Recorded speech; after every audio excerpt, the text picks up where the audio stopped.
നമസ്കാരം. Israel Lebanon വെടിനിർത്തലിനായി ശക്തമായ ഇടപെടൽ നടത്താൻ അമേരിക്കയെയും ഫ്രാൻസിനെയും പ്രേരിപ്പിച്ചത് റഷ്യ ഉയർത്തുന്ന പുതിയ ഭീഷണിയുടെ പശ്ചാത്തലത്തിലാണോ? ഹിസ്ബുള്ള ലെബനനിൽ നിന്നും അയച്ച മിസൈലുകൾ ഇസ്രായേലിൽ ലക്ഷ്യം കണ്ടു തുടങ്ങിയതോടെ ഇസ്രായേലിനും വിട്ടുവീഴ്ചയ്ക്ക് തയ്യാറാകേണ്ട സാഹചര്യമുണ്ടായി എന്നും പറയപ്പെടുന്നു. റഷ്യ നാറ്റോ സഖ്യരാജ്യങ്ങളെയും യൂറോപ്യൻ രാജ്യങ്ങളെയും ആക്രമിക്കുമെന്ന ആശങ്ക ഇസ്രായേലുമായി പങ്കുവെച്ച അമേരിക്ക അത്തരമൊരു സാഹചര്യം വന്നാൽ അത് മുതലെടുത്ത ഇറാനും ഹിസ്ബുള്ളയും ഹൂതികളും സംയുക്തമായി തന്നെ ഇസ്രായേലിനെ ആക്രമിക്കുമെന്ന മുന്നറിയിപ്പും നൽകിയിട്ടുണ്ട്.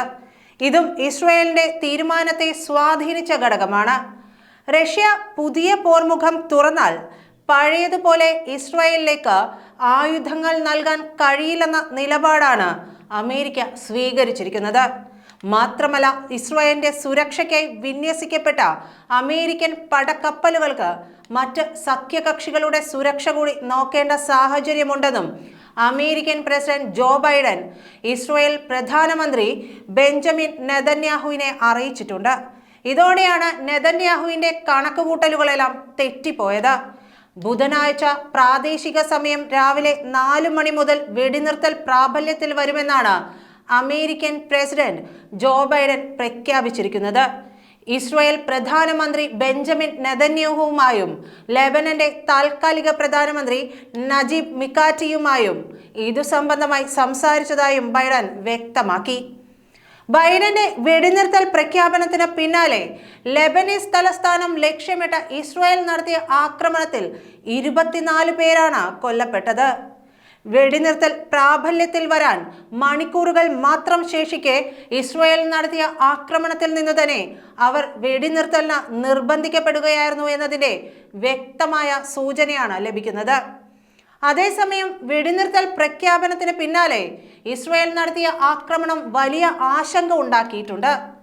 ഹിസ്ബുള്ള വെടിനിർത്തൽ ലംഘിച്ചാൽ ശക്തമായി തിരിച്ചടിക്കുമെന്ന് ഇസ്രായേൽ പ്രധാനമന്ത്രി ബെഞ്ചമിൻ നെതന്യാഹു മുന്നറിയിപ്പ് നൽകിയിട്ടുണ്ടെങ്കിലും വരാനിരിക്കുന്ന തിരിച്ചടി ഏത് രൂപത്തിലാണെന്നത് കണ്ട് തന്നെ അറിയേണ്ടി വരും. ഇറാനും അറബ് രാജ്യങ്ങളും ഇതുവരെ വെടിനിർത്തൽ നടപടികളോട് പ്രതികരിക്കാത്ത പശ്ചാത്തലത്തിൽ ഇതു സംബന്ധമായ ആശങ്കകളും ശക്തം. ഹിസ്ബുള്ളയുമായുള്ള വെടിനിർത്തൽ കരാറിന് ഇസ്രായേൽ മന്ത്രിസഭാ യോഗമാണ് അംഗീകാരം നൽകിയിരുന്നത്. അമേരിക്കയും ഫ്രാൻസും മുൻകൈയെടുത്താണ് വെടിനിർത്തൽ കരാറിന് രൂപം നൽകിയത്. നിലവിലെ വെടിനിർത്തൽ കരാർ പ്രകാരം ഹിസ്ബുള്ള ലിറ്റാനി നദിയുടെ വടക്ക് ഭാഗത്തേക്ക് പിന്മാറണമെന്നതായിരുന്നു വ്യവസ്ഥ. ലെബനൻ അതിർത്തിയിൽ നിന്ന് ഇസ്രായേൽ സൈന്യം പിന്മാറണമെന്നും ധാരണയുണ്ട്.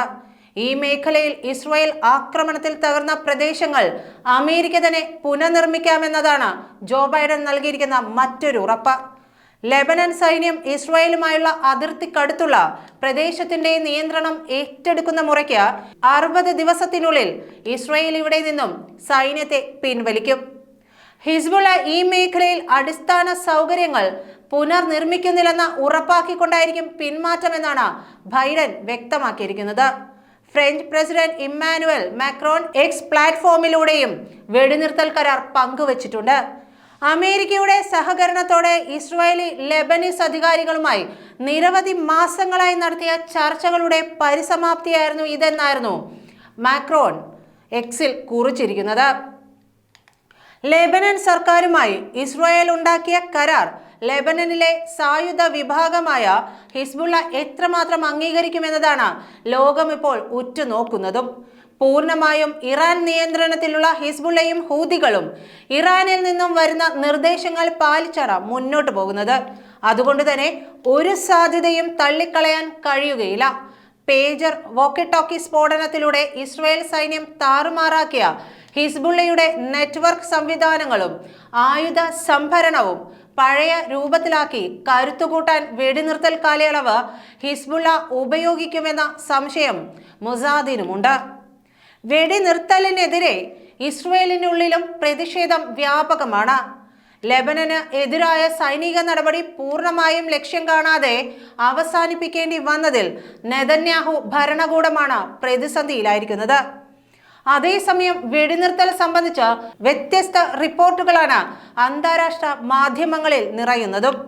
റഷ്യയുമായും ഉത്തര കൊറിയയുമായും ചേർന്ന് ഇറാനും ഹിസ്ബുള്ളയും ഹൂതികളും പുതിയ നീക്കത്തിന് തുനിയുന്നതും ഇറാനിൽ ഉൾപ്പെടെ സൈനിക താവളങ്ങൾ തുറക്കാൻ റഷ്യ ആലോചിക്കുന്നതുമാണ് അമേരിക്കയെയും ഫ്രാൻസിനെയും സമ്മർദ്ദത്തിലാക്കിയതെന്നാണ് പ്രമുഖ അന്താരാഷ്ട്ര മാധ്യമം റിപ്പോർട്ട് ചെയ്തത്. നിലവിൽ റഷ്യയും ഉത്തര കൊറിയയും ഒരു സൈനിക സഖ്യമായിട്ടാണ് മുന്നോട്ട് പോകുന്നത്. ഈ സഖ്യത്തിൽ ഇറാനും അവരുടെ അനുകൂല ഗ്രൂപ്പുകളും കൂടി പങ്കാളിയായാൽ പശ്ചിമേഷ്യയിലും അമേരിക്കയ്ക്കും സഖ്യകക്ഷികൾക്കും അത് വലിയ വെല്ലുവിളിയാകും. നിലവിൽ റഷ്യയിൽ നിന്നും വലിയ രൂപത്തിലാണ് ഇറാനിലേക്ക് ആയുധങ്ങൾ ഒഴുകിയിരിക്കുന്നത്. ഇതിൽ വൻ നശീകരണ ശേഷിയുള്ള മിസൈലുകളും ഉൾപ്പെടുന്നതായാണ് അമേരിക്ക സംശയിക്കുന്നതും. റഷ്യൻ ആയുധങ്ങൾ ഹൂതികളുടെ കൈവശവും എത്തിയിട്ടുണ്ട്. ഇത് അമേരിക്കയുടെ വിമാനവാഹിനി കപ്പലുകൾക്കുൾപ്പെടെ വലിയ ഭീഷണിയാണ് ഉയർത്തുന്നത്. റഷ്യയിലേക്ക് ദീർഘദൂര മിസൈലുകൾ ഉപയോഗിക്കാൻ അമേരിക്കയും ബ്രിട്ടനും ഫ്രാൻസും യുക്രൈന് അനുമതി നൽകിയതിൽ വലിയ രോഷത്തിലാണ് റഷ്യയുള്ളത്.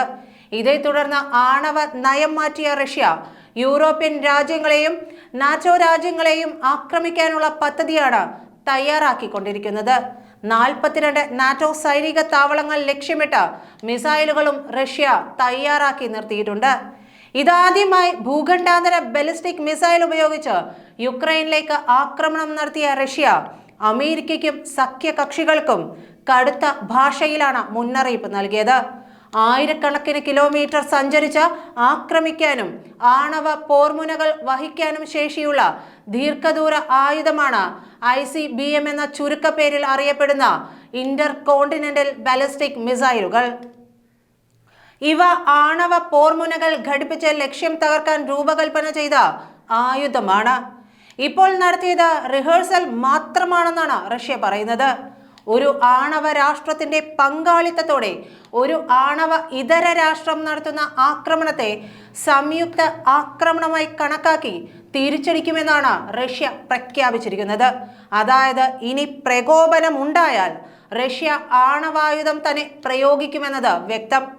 റഷ്യയുടെ മുന്നറിയിപ്പിന്റെ പശ്ചാത്തലത്തിൽ ജർമ്മനിയും ഇറ്റലിയും തങ്ങളുടെ ദീർഘദൂര മിസൈലുകൾ റഷ്യക്കെതിരെ ഉപയോഗിക്കരുതെന്ന നിർദ്ദേശം യുക്രൈന് നൽകിയിട്ടുണ്ട്. യൂറോപ്യൻ രാജ്യങ്ങളാകട്ടെ റഷ്യൻ ആക്രമണം ഭയന്ന് വ്യാപകമായി ബങ്കറുകൾ സ്ഥാപിക്കുന്ന തിരക്കിലാണ് ഉള്ളത്. നന്ദി.